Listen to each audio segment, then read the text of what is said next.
we'll explore the emerging trends and critical issues and factors that's driving the growth and evolution of the global Islamic fintech sector.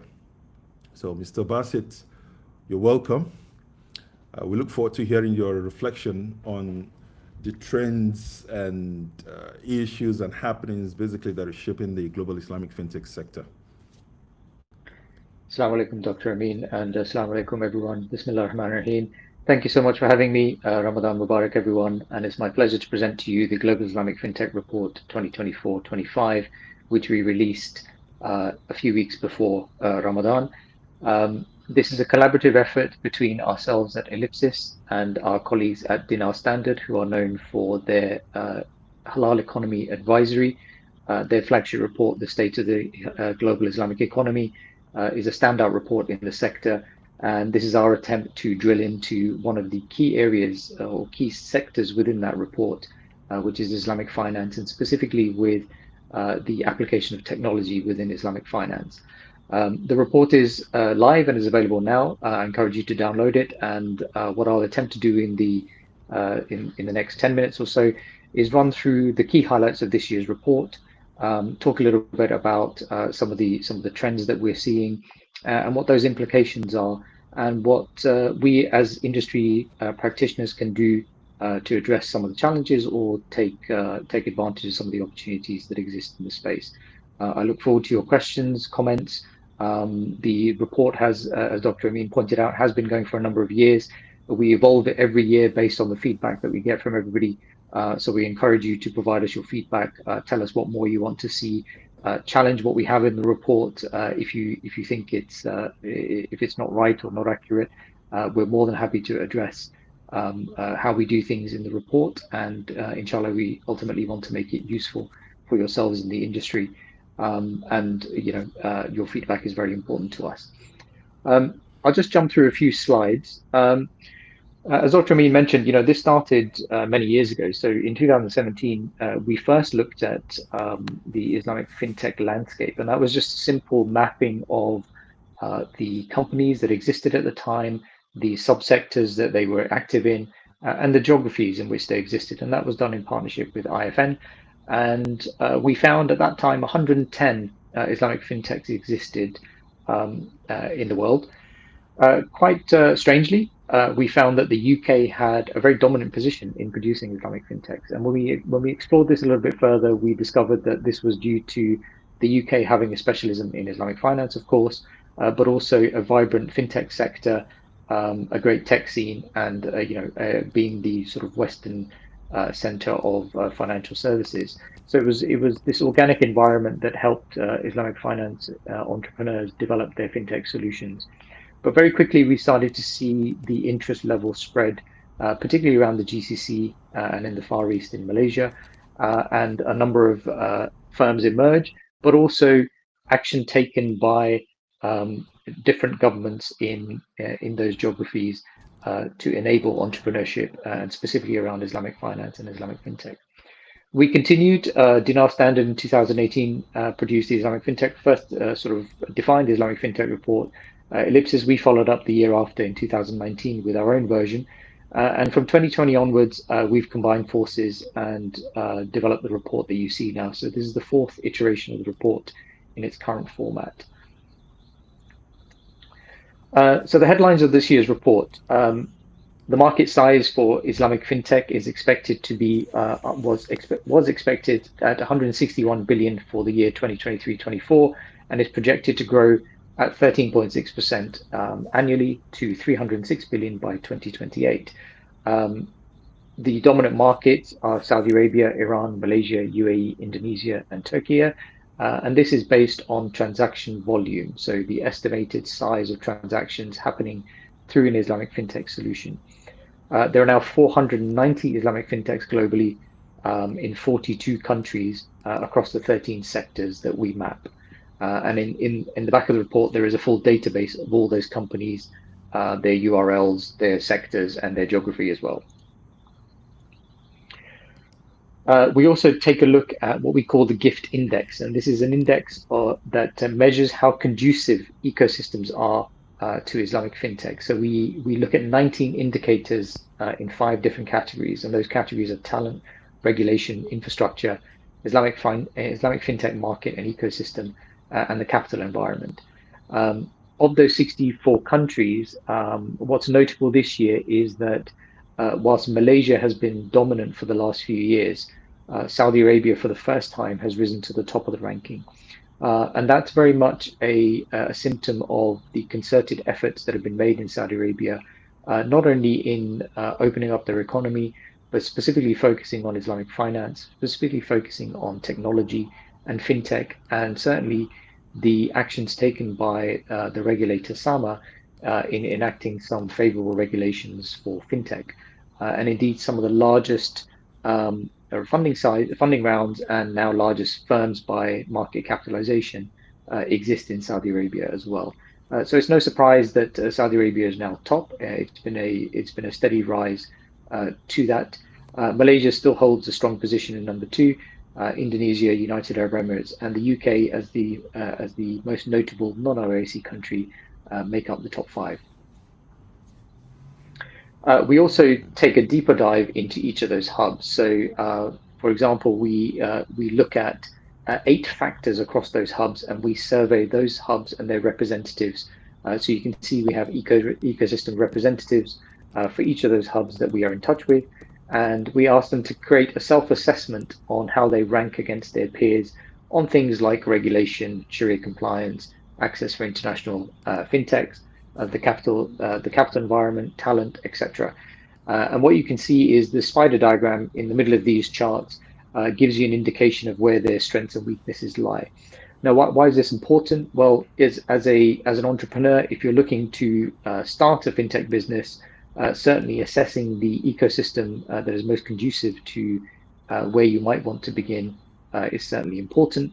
There are factors that outside of your own experience and where you may be domiciled now, which help you to understand where you can start a business. So, for example, a lot of firms still domicile in the UK, but will put their engineering and their talent perhaps in the UAE or in Malaysia. And that's a trend that we've seen over the last few years. We also look at some of the lesser dominant hubs, but in terms of the OIC countries, the ones that are most interesting in terms of fintech activity, so Bahrain, Qatar, Pakistan, and Turkey, and we map those as well. This is available in more detail in the report alongside a full methodology, so I encourage you to take a look at the jurisdictions that you're interested in exploring. Last year, we looked at 100 fintechs that we felt were doing interesting things around the world, and we've narrowed that criteria down to 30 notable fintechs. Now, each of these fintechs over the last 12 to 18 months has done something interesting, whether it be raising a funding round, developed a new innovative product and taken it to market where it didn't exist before, grown into new markets, or launched a diversified product from their initial product offering. These 30, we believe, are the sort of standout leaders in this space, and this is something that has actually got a lot of great traction with this year's report, and this is something we'll be monitoring going forward as well. So, for example, some of these companies, even since we launched the report, have made some interesting strides. So Abhi, for example, in Pakistan has acquired a microfinance bank. It's the first fintech in Pakistan to actually acquire a bank, and it will now be a fully fledged bank in that jurisdiction as well. But lots of interesting things have happened along the lines of market expansion. So Wahed, as an example, has expanded into new markets. Munzil in Canada has done some M&A activity and entered and acquired Agaz Investments. Goldframer in Turkey has launched a crowdfunding platform for Islamic art, products that didn't exist before. And certainly each of these companies has done something notable over the last 12 to 18 months.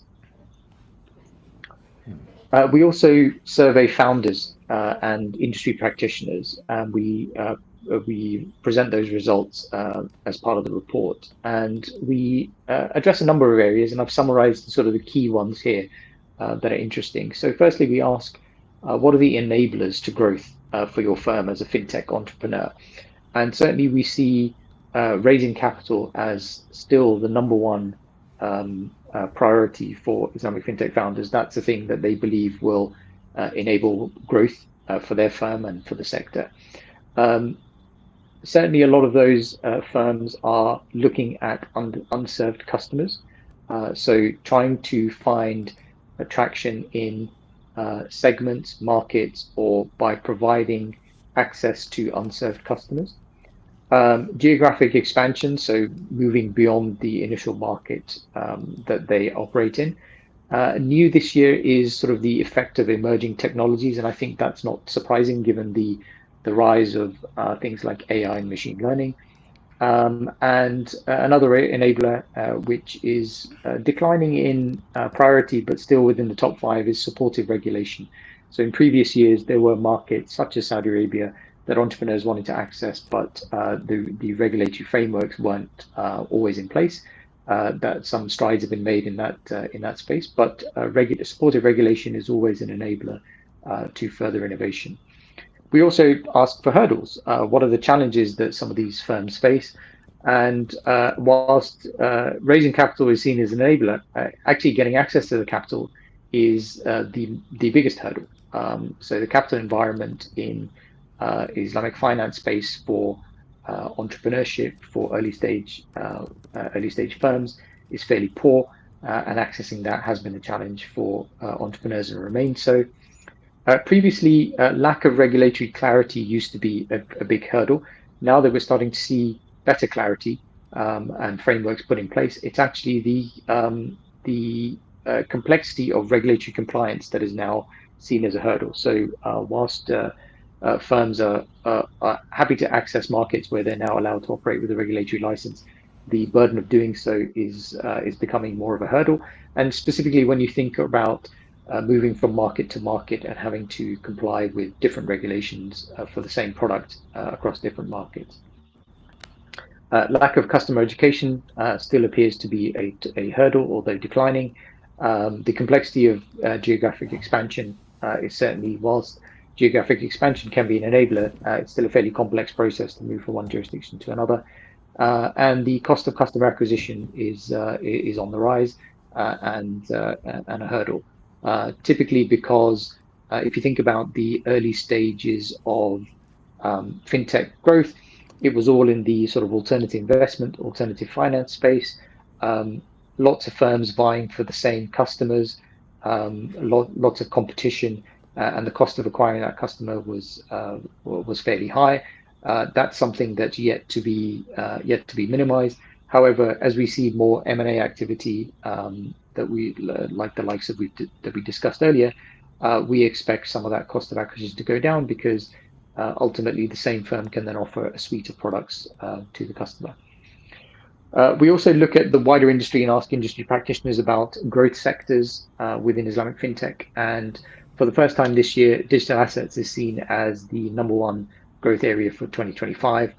Deposits and lending, which is things like alternative finance and neobanks, digital banks, was fairly high in previous years, but declining.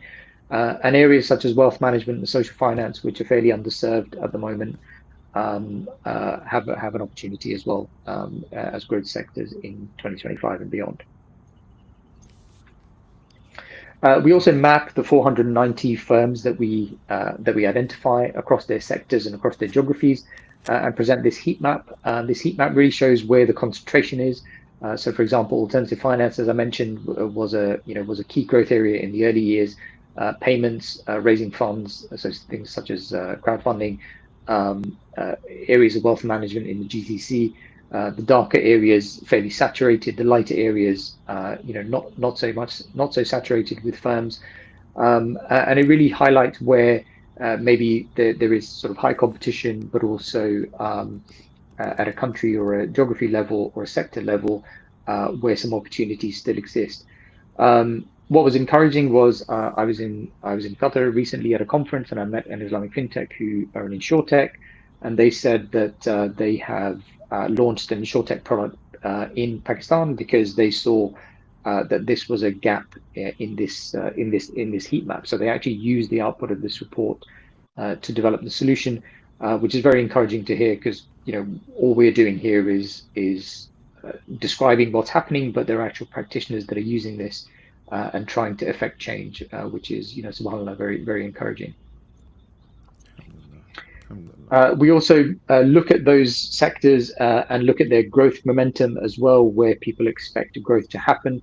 And so what you can see is the sort of the lead areas: deposits and lending, digital assets, moving into that space, and wealth management kind of leaders.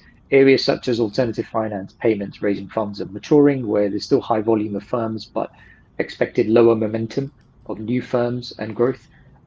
Areas such as social finance, capital markets are emerging. This is where we still have low volume but high expectation.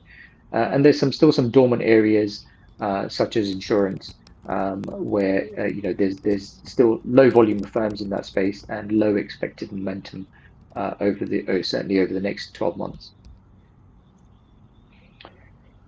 The outlook for the sector, we codify into a maturity matrix, and so this is done on a geographic basis. So what you can see is here each bubble represents a geography.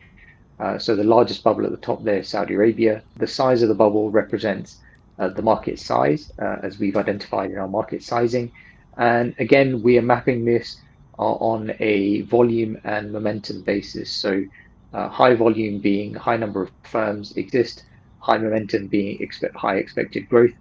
So certainly the leaders are the likes of Saudi Arabia, Indonesia, Malaysia, UAE, and the UK, the top 5 that we identified.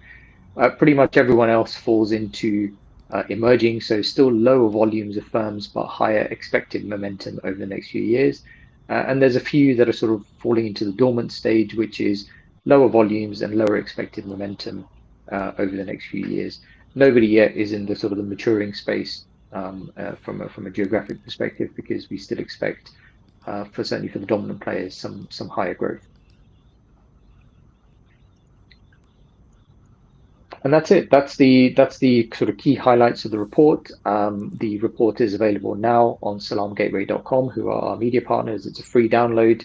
We ask you to please download it, have a read, give us your feedback. Please share your insights to us and more broadly on social media. You can scan the QR code here directly to be taken to the landing page. Wonderful. And I appreciate the time to come and present this to you. And I look forward to your questions.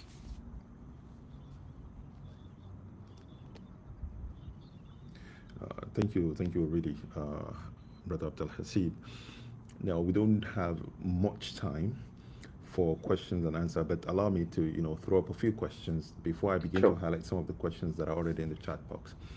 I want to use this medium to remind everyone to use the chat box this time around for the question. Unfortunately, we weren't able to stream live on LinkedIn today for some technical issues.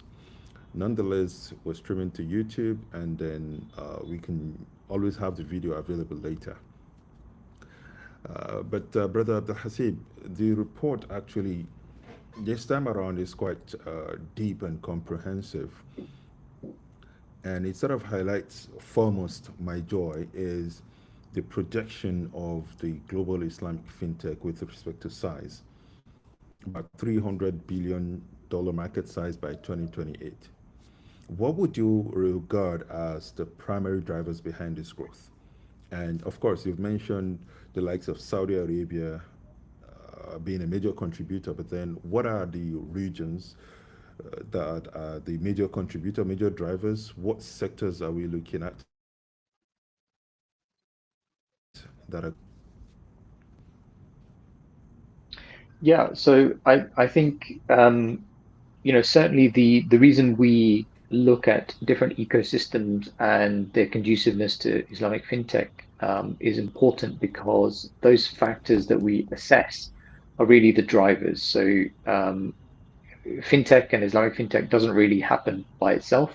You need capital, you need talent, you need regulatory initiatives, and you need an active customer base, and you need some level of existing Islamic finance market in those jurisdictions for it to happen. Now, you can talk at a sort of a macro level as to why fintech generally is taken off. I think digital commerce, um, digitization of markets is a global trend, even outside Islamic finance and OIC market.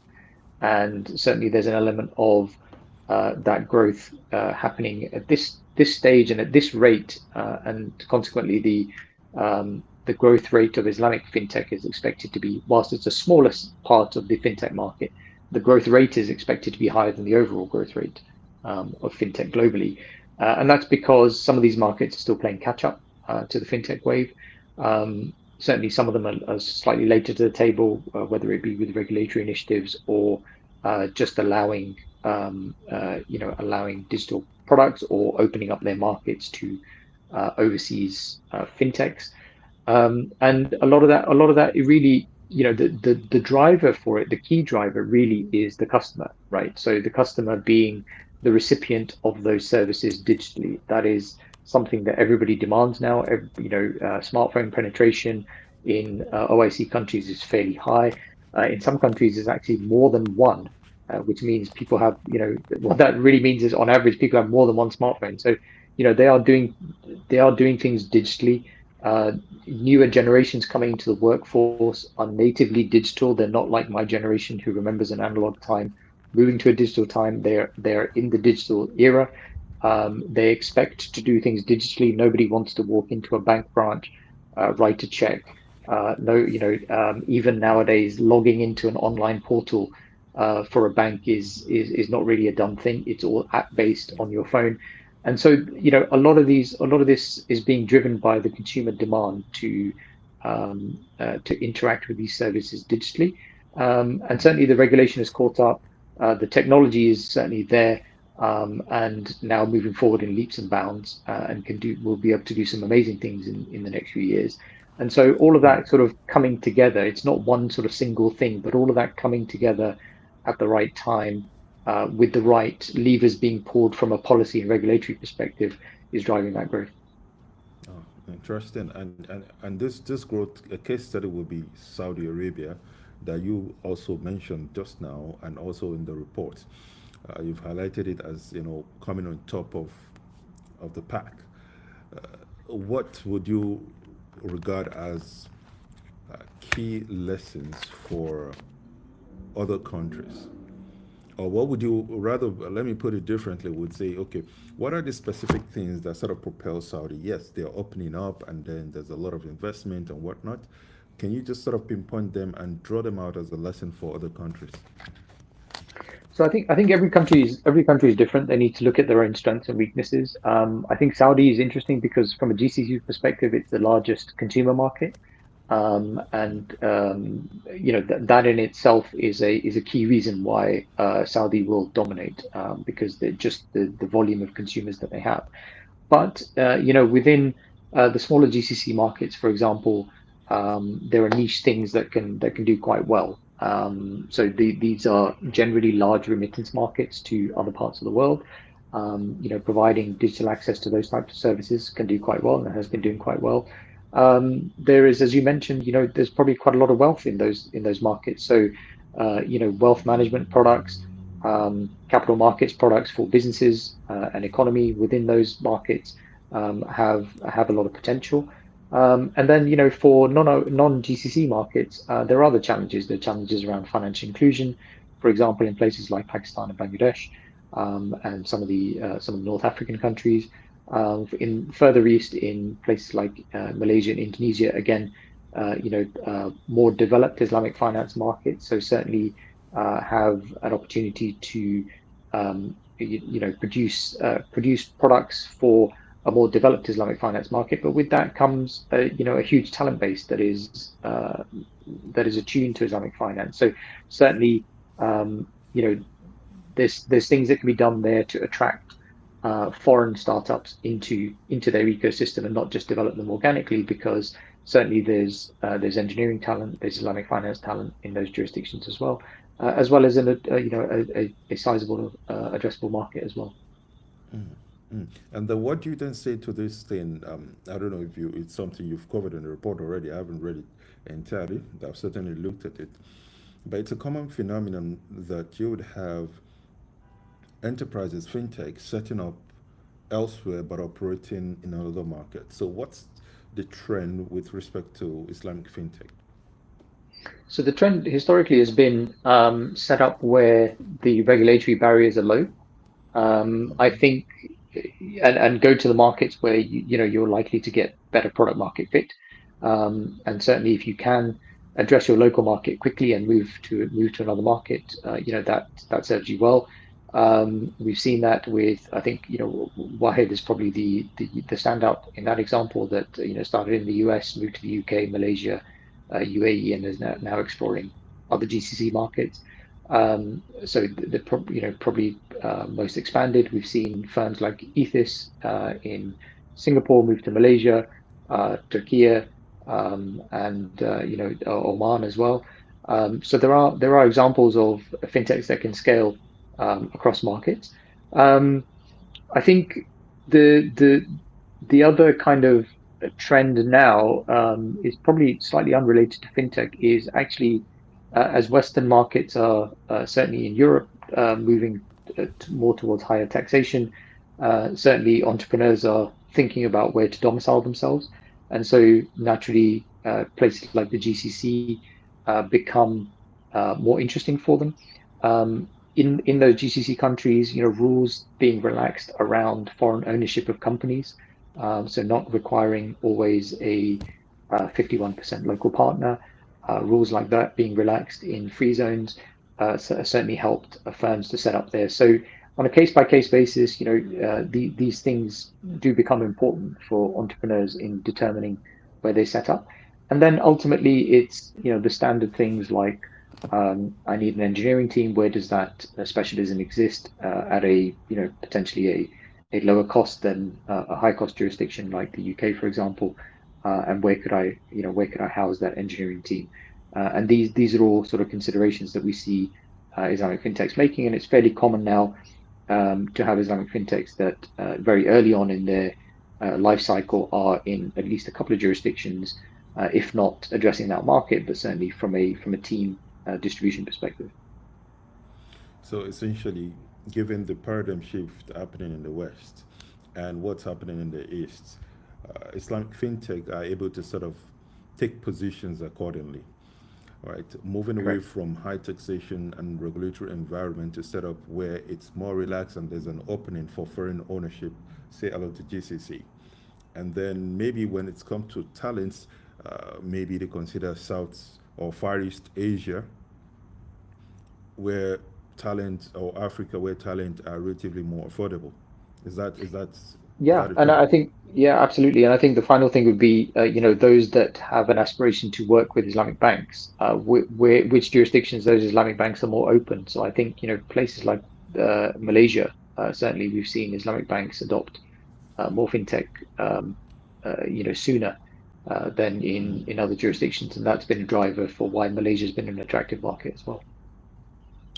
Oh, great. Now, we then move this conversation into the issue of capital. Doesn't certainly capital does matter because your report have highlighted that as one of the major. In fact, it is the top of the hurdle, right? So, what is that problem like? The problem of capital? Can you describe it?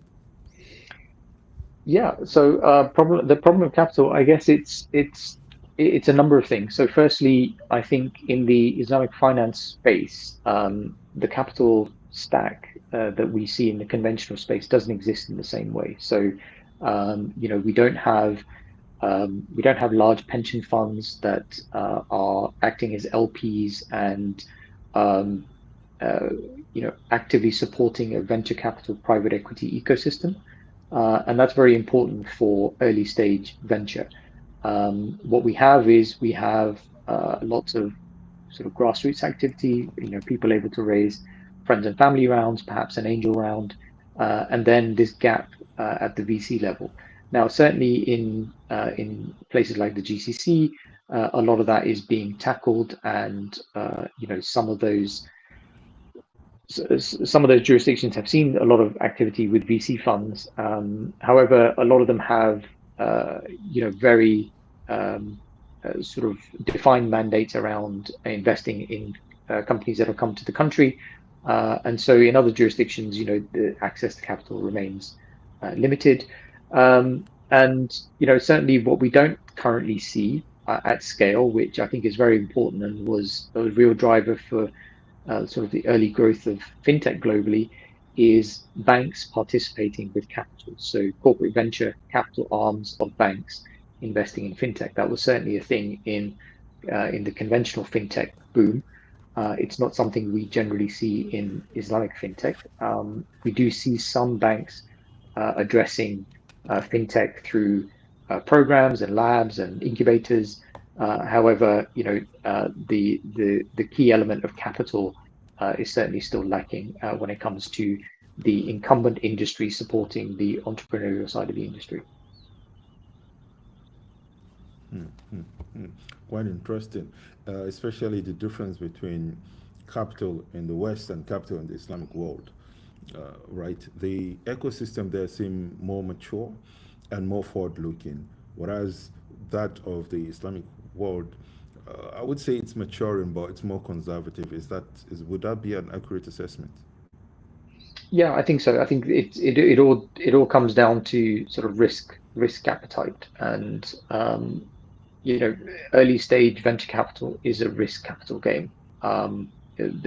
For the dynamics of venture capital don't really change. It's 1 in 10 firm is likely to make it, and therefore that means if you want one firm to be successful, you need to be investing in 10. That is just the dynamics, and certainly Western markets do that very, very well. OIC markets have some way to go to catch up. Some way to go to catch up. Now, in this case, Islamic finance, has this proposition of being innovative, unique, and solution driven. Does Islamic finance have a role as a concept in providing innovative solution for funding for Islamic fintech, or at least to alleviate this problem of capital?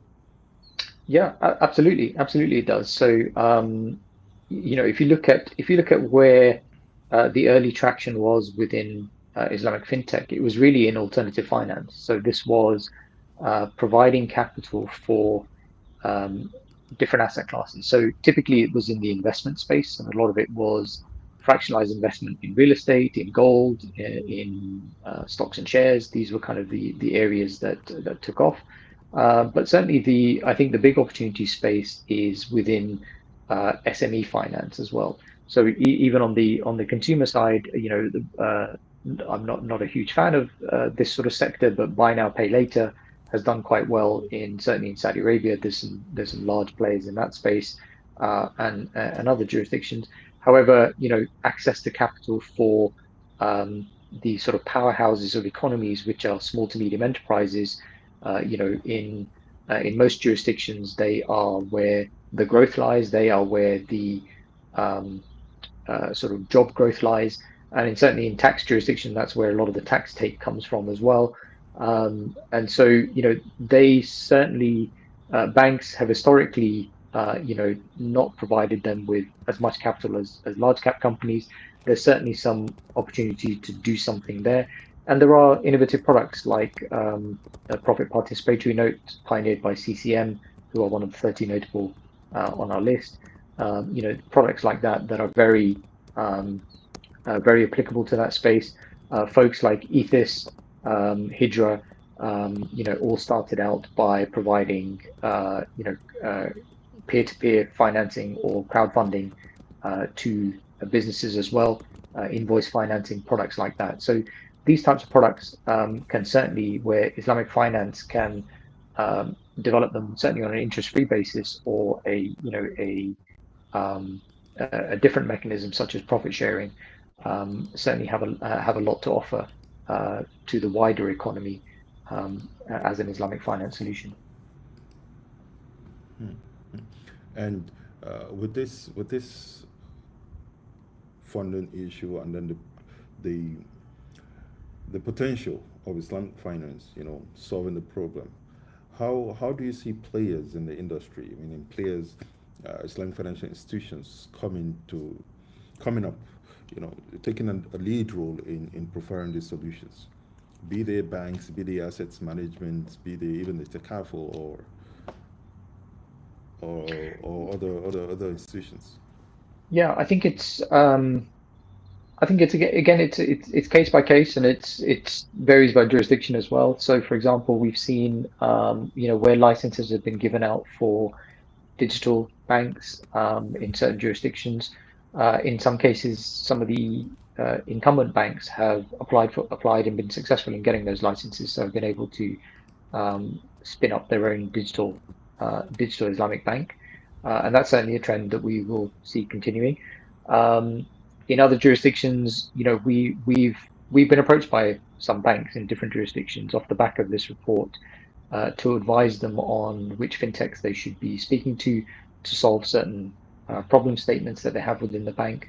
And I think that's an area that has much more headroom for growth. So Islamic banks actually um, taking the view that there's probably more innovation, or actually there is more innovation happening outside of their four walls than inside their four walls, and that they should be really looking at what solutions exist in the market and how they can participate in them, whether that's partner with them, refer customers to them, acquire them, invest in them, or do something else, right? So there's many options that these Islamic banks have, and there are certainly some of the more progressive Islamic banks are doing that already.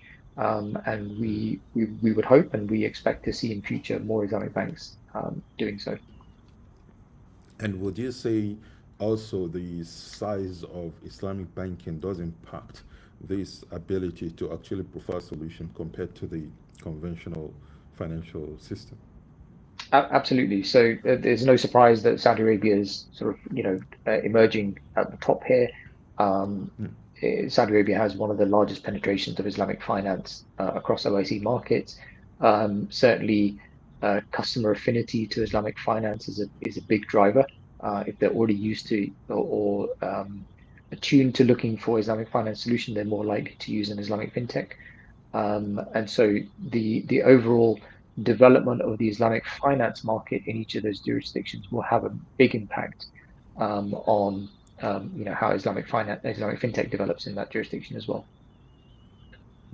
And then moving to before we begin to take questions from the chat box, I just want to throw this out. I know definitely many would want to hear. You also highlighted AI as a catalyst for efficiency and compliance for Islamic fintech.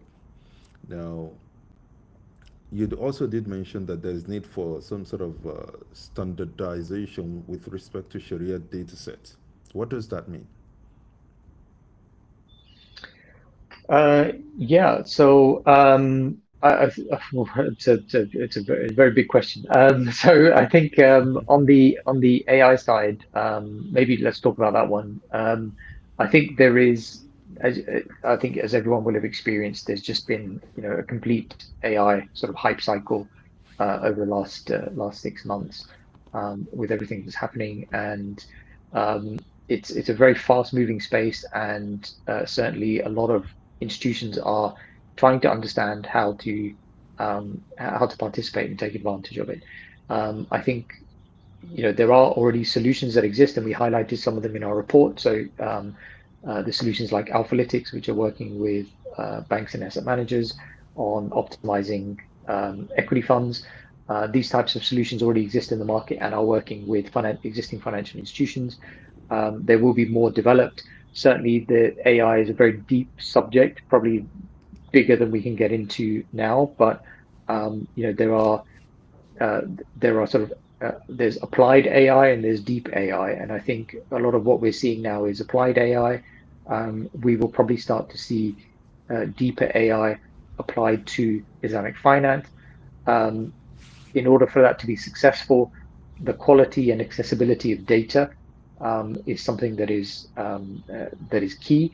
And so I think that on that standardization point, whilst we can talk about sort of standardization from a Sharia compliance perspective in many different ways, there are, for example, just to use that example of equity, investing in stocks and shares, there's sort of 8 definitions across 8 geographies on Sharia compliance. What constitutes, what stock can and can't be Sharia compliant.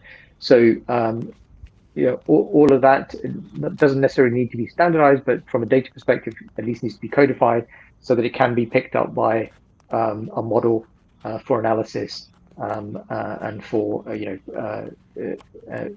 applying machine learning, AI analytics to it.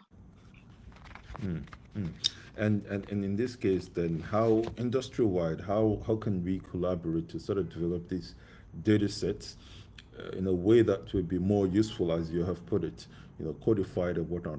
How do you see that happening? Good question. I don't think I've thought about that one deeply enough, but I think firstly, when it comes to things like market data, if we just compare ourselves to Western markets, OIC markets, market data is much more readily available within Western markets. So, as a first port of call, having providers of good, timely, high quality market data for Islamic finance is very, very, very, very important. And I think that will be that can be a key driver. So markets themselves looking at their own data and how to make that available, but also aggregators that exist within the industry that can bring all that data together and present it to those that need access to that data. Okay, that's interesting. I would want to talk on tokenization, which is one part, but certainly we cannot talk on all aspects of the reports on this during this reflection session. Perhaps we'll have a more closed session where we can have a deep dive on all aspects. I want to turn to take some questions that have been placed on the chat box, and we've got this from Aisha saying, Mr. Bassett, your report mentioned the potential of Sharia compliant CBDCs, central bank digital currencies. Could you elaborate on the specific benefit and possible challenges of implementing such CBDCs in diverse jurisdictions with varying Sharia interpretation? I think this question speaks to the ongoing debate on Islamic finance with respect to the differences when it comes to Sharia interpretation according to different madhahibs, right? So please go ahead. I'd like to hear your thought. So again, a very deep area. I think CBDCs generally are a digitization of a government-backed currency. There is debate around how Sharia compliant a government-backed currency is when it's based on a fractional reserve system, and I think that is a bigger debate than what we can address today. I see it as a natural kind of evolution of what will happen. I think the jurisdiction challenge, I don't see that as much of a challenge, because ultimately that will be issued locally by every central bank or government, and therefore they will follow their own rules. Certainly what they use it for, whether it's for wholesale, so settlement amongst banks and at the kind of trade level between countries, or whether they use it at the retail level where you and I are actually transacting with a central bank issued digital currency, are two very different things. I think also my main concern around it would be the level of scrutiny that can be placed on an individual and their ability to transact when it's done through a central bank digital currency, because ultimately at the moment it's fairly easy to transact, especially with cash, but also digitally. What controls might be placed on an individual based on their activity using a CBDC? I think these are real questions that exist more broadly in the CBDC community, and certainly depending on where we are in the OIC, there are different levels of government scrutiny placed on individuals and different levels of freedoms. And I think that's an important debate that needs to be had alongside CBDCs, and whether a government having that much control over how an individual spends and what they can spend and who they can spend it with should exist. And I think this also sort of would relate to the discussion on AI, the usage of AI around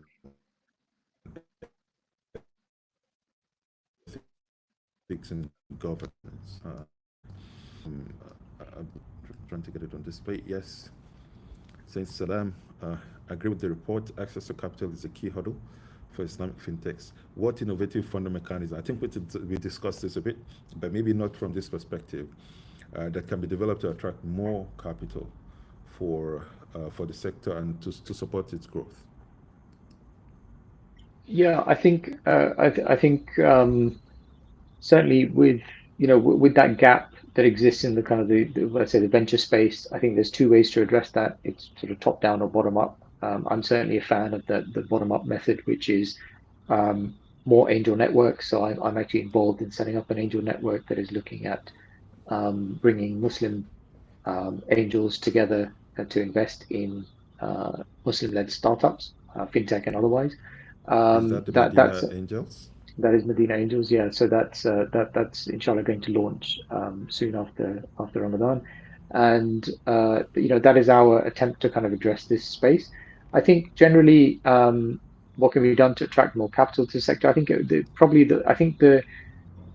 the game changer that I see will probably be banks and how they participate. I think we talked about this. I still think that will be a key driver.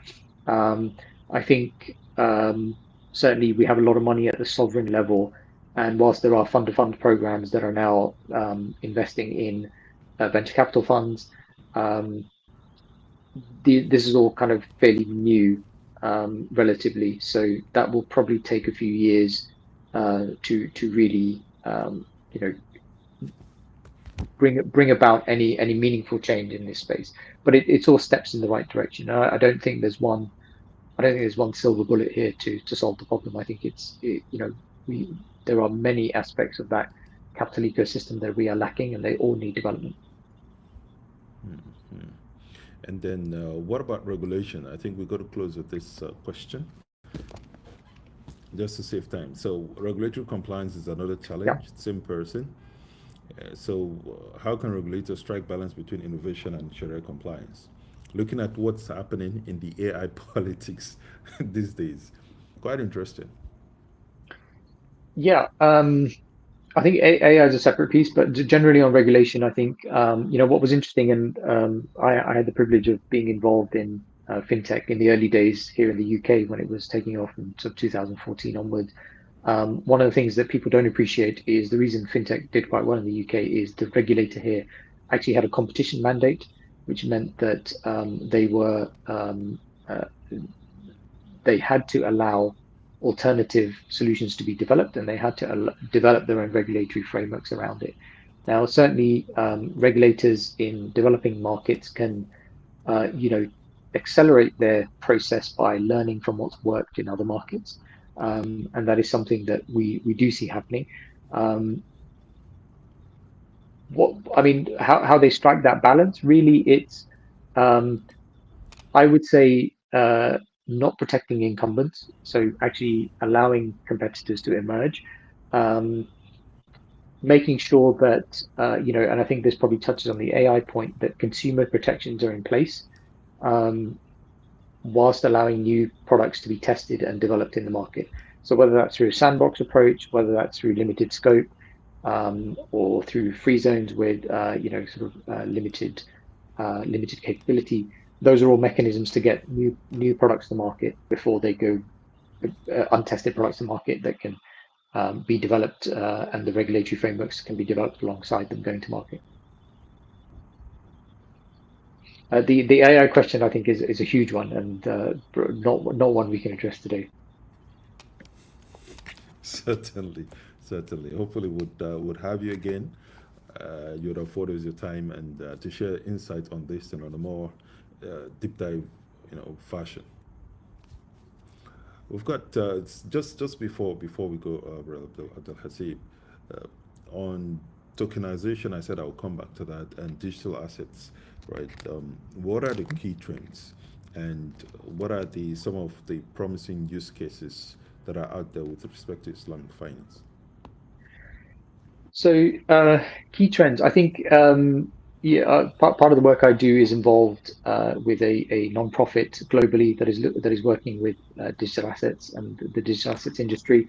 Um, a lot of what we see there is focused on those topics of CBDCs, and specifically the one topic that's been front and center for at least the last 2 years is real world asset tokenization. And I think that is a key area which Islamic finance can really benefit from. So, Islamic investments and products being asset backed generally means that, the tokenization of those has some real potential.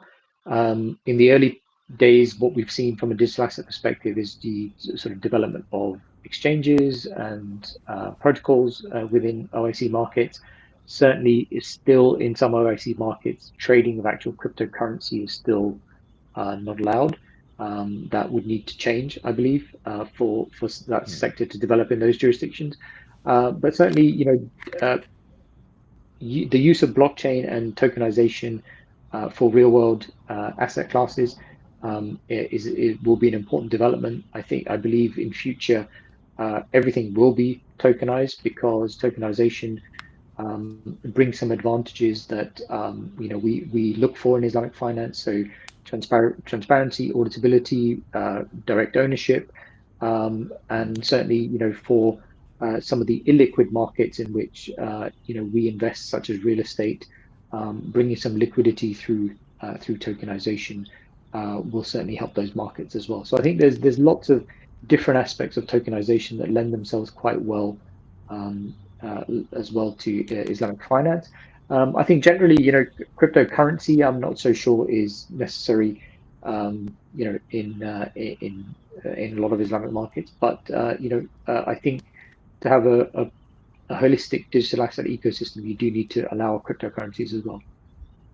Hmm, hmm, hmm. So before we go and get your final message for us all, I just have two more questions which you can respond to very quickly. I don't want to. I think many would not forgive me if I don't pass this question, and you're the right person to answer them. First, what are the ideal, or what jurisdiction? What would be the favorable jurisdiction to set up an Islamic fintech, even though you're not operating in that jurisdiction? I still believe the UK is a great place. I'm probably a little bit biased in that, given that I have businesses in the UK. But I still think it's a great place to set up a company. It's relatively cheap. It is a tax jurisdiction. There is a corporate tax here, as well as personal taxes. But I still believe the sort of the strength of the ecosystem here lends itself quite well. That's why we see still a lot of UK developed Islamic fintechs doing quite well globally. Um, I do believe though that you need to address the market that is most conducive for your product sooner rather than later. And more, what I see is the sort of dominant markets that we spoke about. So Saudi Arabia, Malaysia, Indonesia, and the UAE are really the places where people see market potential for their solutions. So, there may come a trend in the future where um, the hold co of an Islamic fintech sits in a more developed, perhaps even offshore places like BVI, Cayman, places like that. Whereas the operational entities, that are regulated in country, are in the markets that they want to be addressing, like Saudi Arabia, Malaysia, Indonesia, UAE. Hmm, hmm.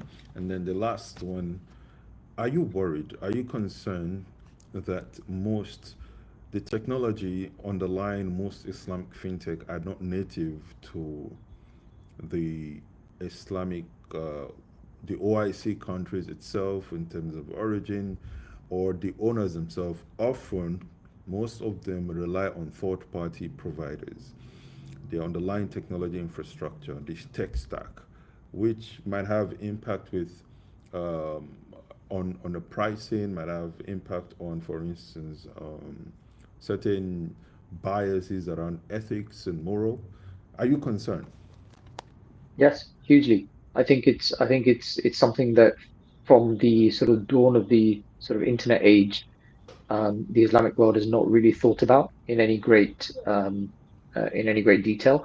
And I still see that even if you are a fintech in um, an OIC country, most likely your cloud-based service provider is going to be a large US tech company, and therefore we haven't really built elements of the ecosystem that belong to us and are potentially resilient.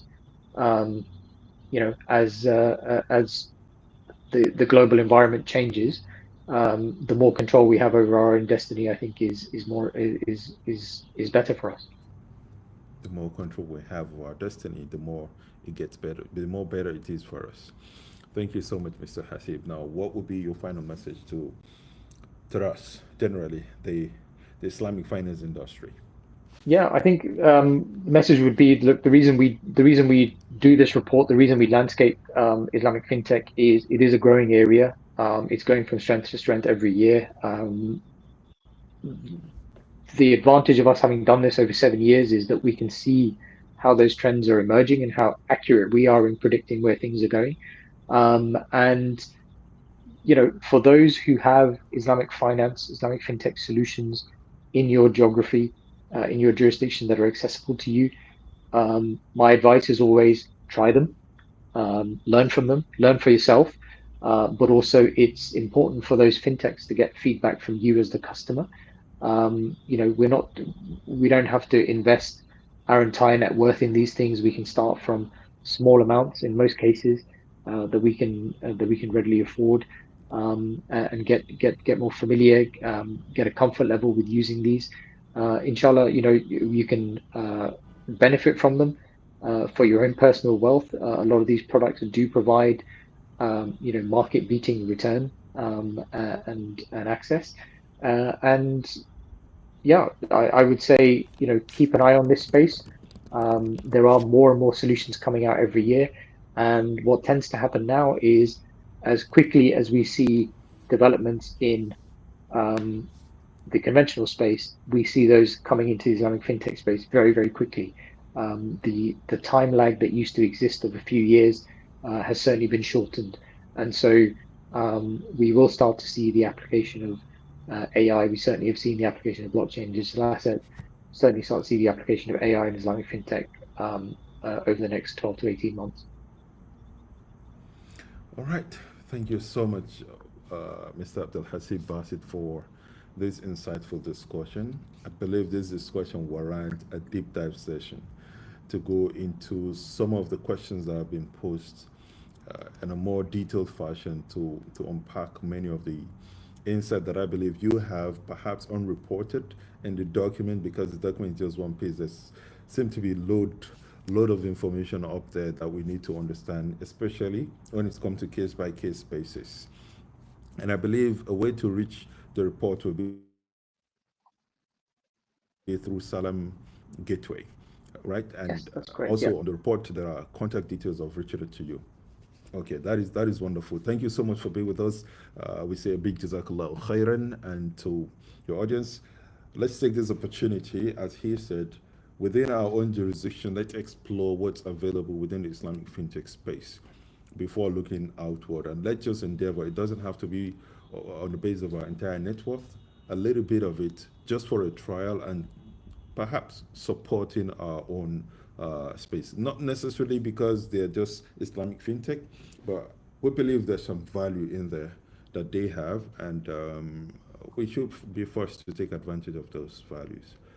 Thank you so much again, Brother Abdul Hasib, and Jazakallah khairan. Wassalamu alaikum wa rahmatullahi wa barakatuh. Ramadan Mubarak to everyone. Assalamu alaikum. Okay, so please just stay on a Yeah. bit, so it's Yeah. the upload complete.